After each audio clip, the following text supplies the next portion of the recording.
বৌদ্ধ সম্প্রদায়ের অন্যতম গুরুত্বপূর্ণ ধর্মীয় অনুষ্ঠান মধু পূর্ণিমা উপলক্ষে খাগড়াছড়িতে মহতী পূর্ণানুষ্ঠান অনুষ্ঠিত হয়েছে।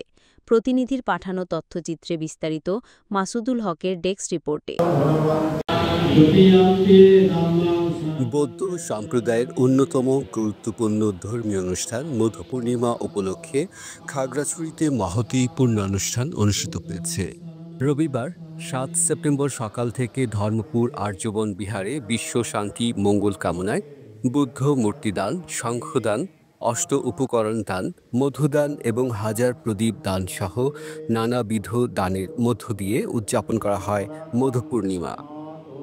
আয়োজকরা জানান, মধু পূর্ণিমা বৌদ্ধদের কাছে শান্তি, সহমর্মিতা ও দানের মহিমার প্রতীক।